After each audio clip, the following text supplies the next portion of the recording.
E paz. Vamos abrir nossas Bíblias no livro Profeta Ezequiel.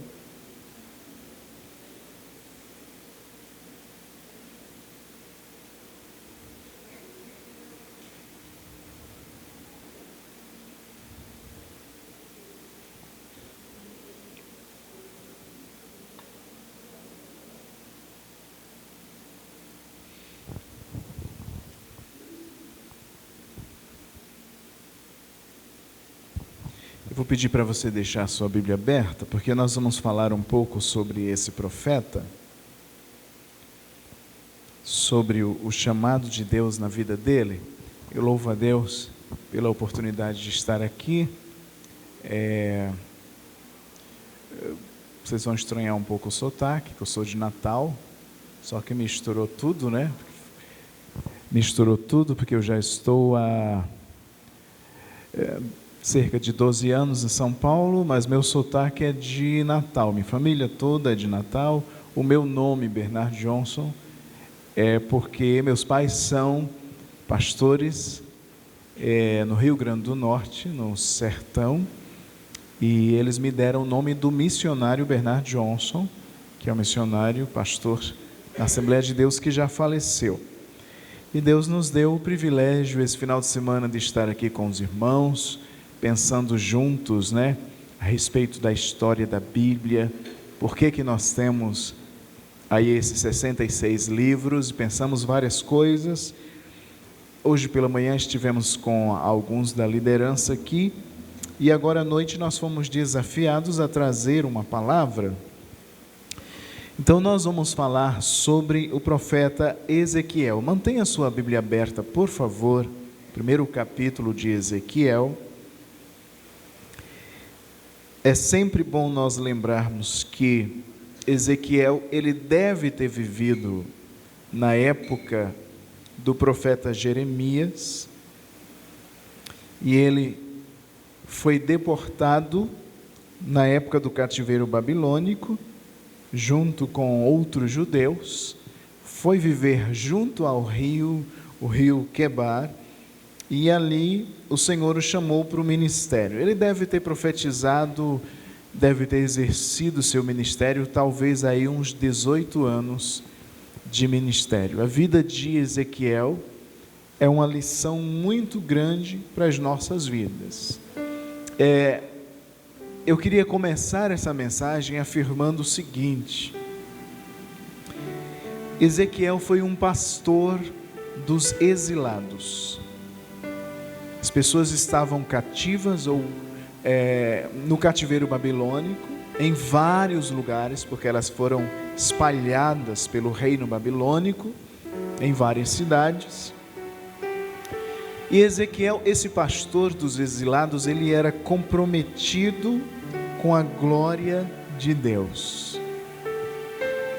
O profeta Ezequiel, ele teve a dor de ver, porque a grande diferença entre o povo de Israel e os outros povos é que o único Deus vivo, verdadeiro, resolveu morar entre eles, manifestar a sua glória.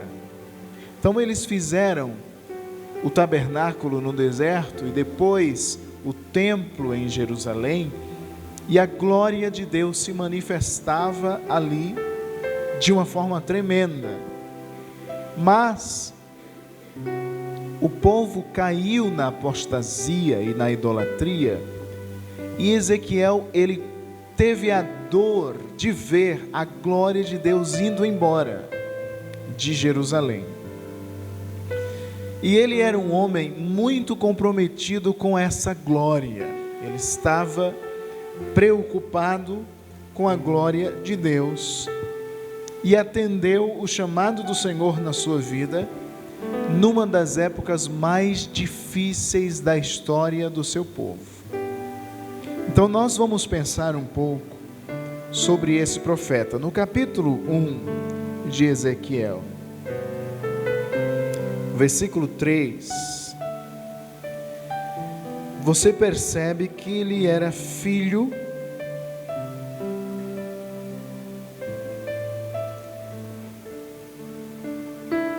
Quando você lê o texto, ele era filho de um sacerdote, ele era de uma linhagem sacerdotal. Então, o lógico é que ele assumiria a função sacerdotal e continuaria ministrando ali no templo, mas isso não aconteceu. E quando você ler a palavra de Deus aqui, versículo 1 diz que ele foi chamado no 30º ano, no 5º dia do 4º mês. Provavelmente essa referência aqui, 30º ano, pode ser a idade dele. Era o ano que provavelmente ele deveria assumir o sacerdócio. Mas agora ele está no cativeiro, não tem mais templo para ele exercer o sacerdócio. Geralmente, o aprendiz da função sacerdotal entrava no ministério entre os 20 ou 25 anos. E ele acompanhava 5 anos o sacerdote experiente, até que ele aprendesse tudo o que se tinha que fazer. E normalmente aos 30 anos ele assumia o ministério sacerdotal. Mas esse Ezequiel, agora, na época dele assumir o ministério, ele está no cativeiro. Ele está lá na Babilônia, ele está perto do rio Quebar. E a Bíblia diz que foi exatamente nesse período que Deus o chamou para um ministério. Veja bem, Ezequiel, ele está numa fase decisiva da sua vida. Ele se preparou o tempo todo para aquilo. Ele deveria, logicamente falando, assumir a função sacerdotal. E ele completa agora 30 anos e Deus o chama. Mas o chama para o ministério profético. Isso já traz uma grande lição para as nossas vidas, porque às vezes você que está aqui pode estar numa fase decisiva. E você pode ter se planejado o tempo todo para exercer algo. E de repente acontece um reviravolta na sua vida, e as coisas não acontecem muito bem como você planejou. Mas eu quero lhe dizer aqui hoje, que Deus tem seus planos, e que os planos de Deus jamais são frustrados ou impedidos. E quando muitas vezes nós fazemos os nossos planos, Deus tem algo maior para a nossa vida.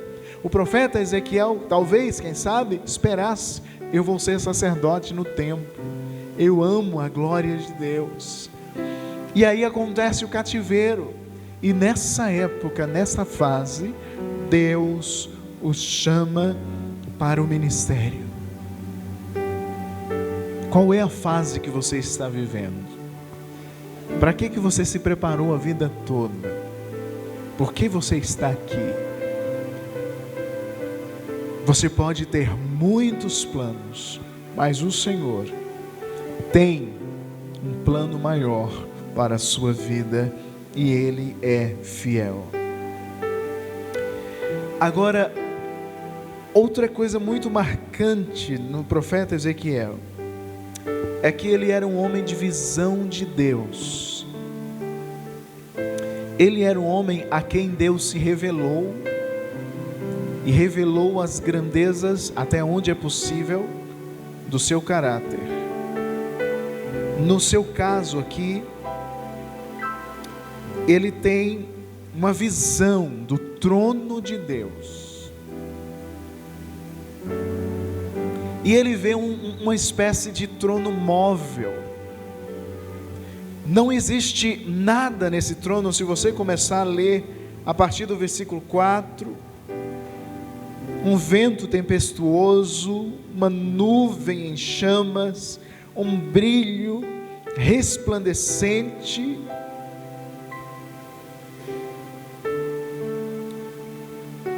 E aí ele começa a ver seres poderosos, tremendos.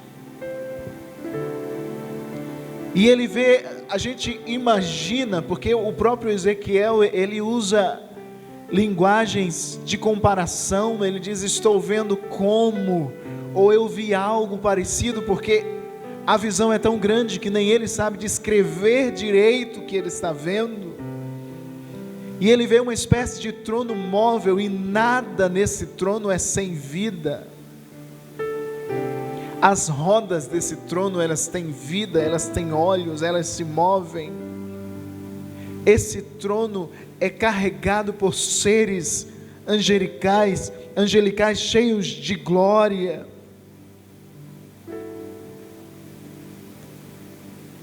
E o interessante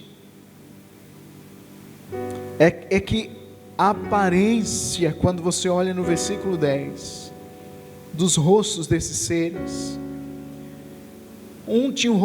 eles tinham um rosto como de homem, também eles tinham um rosto de leão. Veja, porque essa visão que Ezequiel tem, ela define o ministério de Ezequiel. E ele vê também o rosto de um boi e o rosto da águia nesses seres. Ezequiel está vendo ali o Senhor assentado no trono, esse trono sendo carregado por esses seres, e ele vê seres que representam os reinos da terra. A águia, na cosmovisão judaica, ela é a rainha das aves. O boi é o rei dos animais domésticos. O leão é o rei dos animais selvagens. E o ser humano, Deus escolheu o ser humano e o fez conforme sua imagem e semelhança para reinar sobre a criação. Então, quando Ezequiel vê essas imagens, Deus assentado no trono, e esse trono sendo carregado por essas figuras misteriosas, Deus está se revelando como aquele que governa sobre os homens e sobre toda a sua criação. Deus está dizendo: eu estou no trono, eu sou o soberano, eu controlo todas as coisas, não existe nada sobre a criação que não esteja debaixo do meu domínio. E essa visão de Deus, essa visão da grandeza de Deus, essa visão da soberania de Deus, essa visão da glória de Deus, define o ministério do profeta Ezequiel. Até onde nós fomos impactados com a glória de Deus? Até onde nós temos a visão do Deus que está sentado sobre o trono reinando? Até onde nós temos a visão do Deus que governa sobre tudo, sobre nós e sobre todas as esferas da criação? Até onde? Essa visão de Deus é essencial na nossa vida, como igreja, e como ministros do Evangelho, e como obreiros, e como líderes, e como crentes. Deus nos chamou para manifestar a sua glória sobre as nações.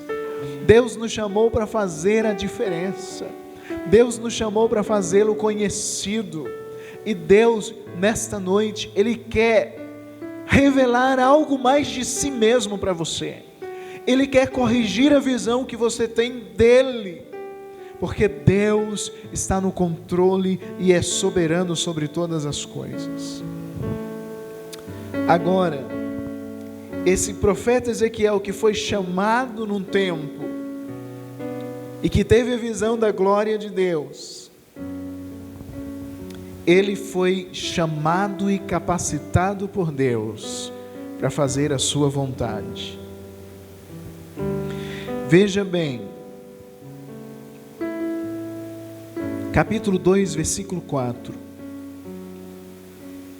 O profeta Ezequiel agora, chamado por Deus, com a visão da glória de Deus, recebe uma mensagem específica.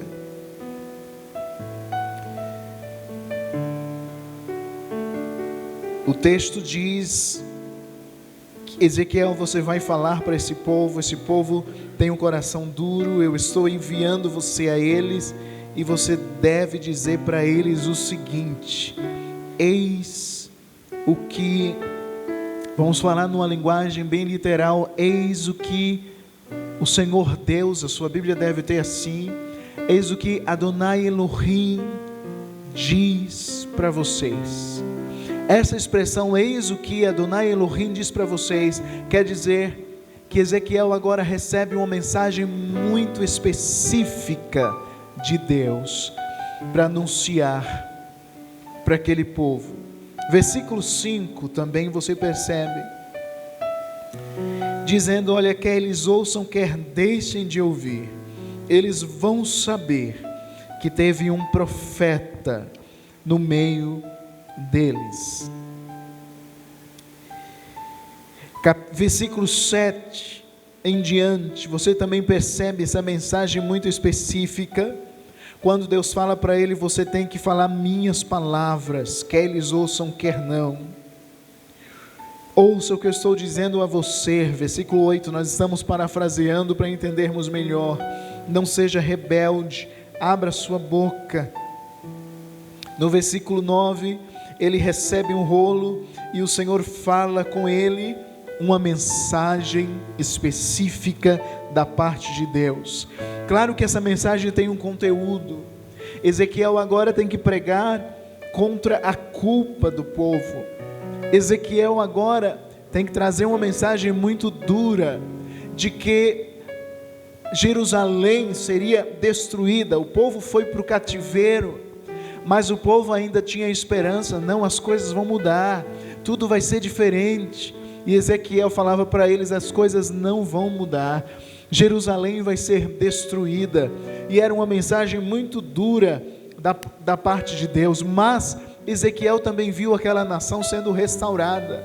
Se você for para o capítulo 37, você vai ver que chegou uma hora que o povo perdeu tanto as esperanças, que o povo chegou a dizer: nós somos como ossos secos, nós estamos mortos, sepultados, enterrados, não tem mais jeito. E Ezequiel tem a visão do vale de ossos secos, e através daquela visão Deus fala com o povo: olha, ainda que vocês estejam mortos, sepultados e enterrados, eu abrirei as vossas sepulturas e vos farei sair das vossas sepulturas, para que vocês saibam que eu sou o Senhor, que falei e cumpri com a minha palavra. Então Ezequiel agora, esse homem que viu a glória de Deus, e que foi chamado num momento específico, em que talvez ele estivesse se programando para outra coisa, Deus o chama para ser profeta. Deus lhe dá uma mensagem muito específica para anunciar aquele povo. Tem alguém aqui chamado pelo Senhor? Você já recebeu uma mensagem específica de Deus? Aquela mensagem que arde, que queima no seu coração, e que você precisa anunciar às pessoas. Não deixe de falar a palavra de Deus. Paulo escreveu para Timóteo: pregue a tempo e fora de tempo. Paulo disse a Timóteo: seja inoportuno se for preciso, aproveite bem cada situação, porque o Senhor lhe deu uma palavra específica para anunciar a pessoas específicas. Agora veja bem, esse profeta que é chamado por Deus, que vê a glória de Deus, que recebe uma palavra específica, ele é chamado para um povo específico. Capítulo 2, mais uma vez, versículos 1 ao 7. Você percebe quando Deus fala com ele, uma das coisas muito belas no chamado de Deus na vida do profeta Ezequiel, é que Deus gosta de lembrar para ele que ele é gente, que ele é humano. Deus gosta de falar com ele assim: filho do homem. Existe essa expressão na Bíblia em outros livros, como em Daniel, e principalmente nos evangelhos, se referindo ao Messias, como um título messiânico. Mas nesse caso aqui do profeta, não é um título messiânico. Deus está lembrando ao profeta a sua humanidade. A gente não sabe muito bem porque que ele resolveu falar com Ezequiel assim. Mas todas as vezes que ele ia falar com Ezequiel, ele dizia: ser humano. Ele dizia: Ezequiel, você é gente. Ezequiel, você é carne e osso. Mas eu lhe chamei. Deus lembrava para Ezequiel a sua humanidade. Escute a palavra de Deus, o que está acontecendo na sua vida. Deixe-me falar com você profeticamente. O que está acontecendo na sua vida é Deus lhe lembrando a sua humanidade. Deus resolveu lembrar o quanto você depende dEle, quanto você precisa dEle, o quanto você precisa ouvir a sua voz. É nessas horas que Deus fala com você e lhe lembra que você é gente, mas Ele lhe lembra também que Ele resolveu lhe usar, que Ele tem um propósito na sua vida, que os seus planos foram uns, os dele são outros. Ele dirigiu todo o processo, lhe colocou numa posição que você não imaginava. Você tinha se programado para outra coisa.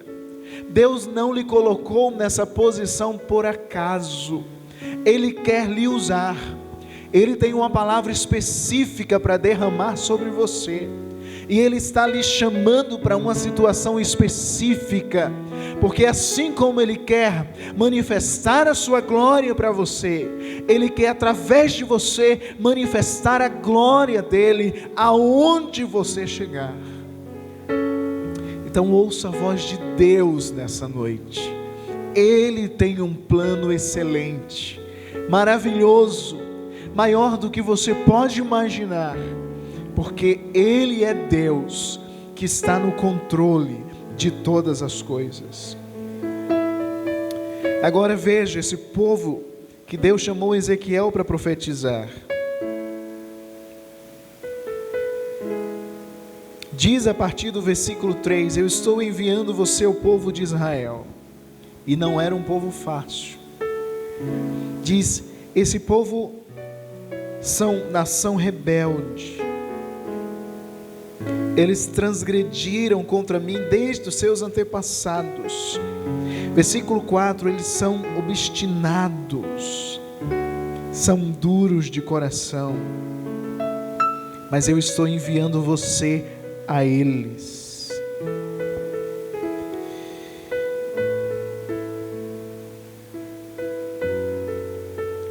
Quando você vai para o capítulo 3, versículos 1 ao 4,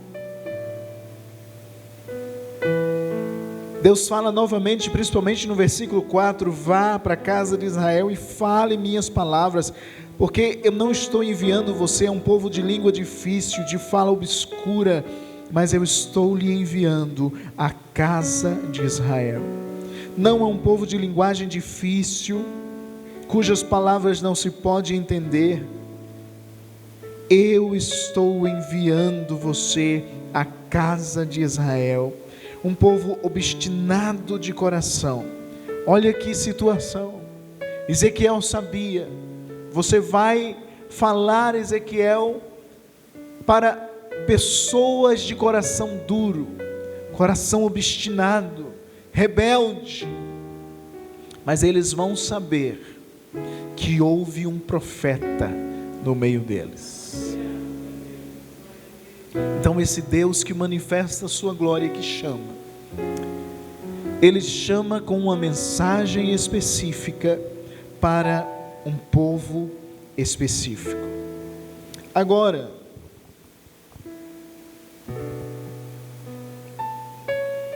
capítulo 3, versículos 4 a 11.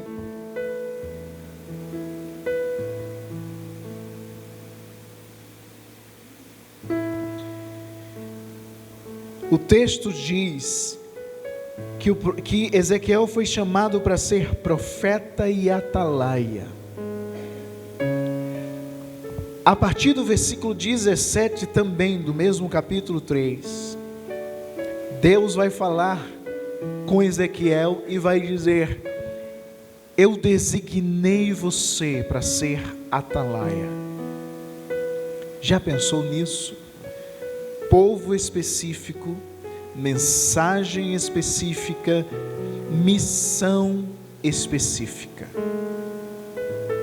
Ser atalaia não é fácil. Ele tem que ver o perigo antes. Ele é colocado por Deus numa posição estratégica, pelos mistérios da sua soberania. Ele recebe de Deus a visão certa, para que ele veja o perigo antes e possa alertar o povo. O atalaia era aquela pessoa que ficava em cima do muro. As pessoas saíam para trabalhar e ele ficava observando. Tinha que ter visão, tinha que ter a visão saudável, tinha que enxergar longe. E se ele visse algo diferente, nem que fosse uma sombra, algo se movendo, ele tinha que dar o alerta. Quem ouvisse entrava na cidade e fechava as portas. Quem não ouvisse, a responsabilidade era de quem não ouviu. Se o atalaia avisasse, a responsabilidade caía sobre quem estava ouvindo, ou quem não dava ouvidos. Se o atalaia não avisasse, a responsabilidade caía sobre ele. Então Deus chama o profeta com uma mensagem específica, uma missão específica para um povo específico. Deus é muito específico. Deus trabalha nas especificidades. Às vezes Deus chamou você para algo, para trabalhar com pessoas, mas Ele resolveu que você trabalharia especificamente com famílias que precisavam de restauração. Deus pode ter chamado você para trabalhar com jovens, mas especificamente com jovens de famílias desestruturadas. Não sei. O que eu sei é que para cada um de nós, Deus tem um chamado específico, uma palavra específica e pessoas específicas que Ele resolveu colocar em nosso caminho para serem alcançadas, restauradas e conhecerem a sua glória. Glória a Deus.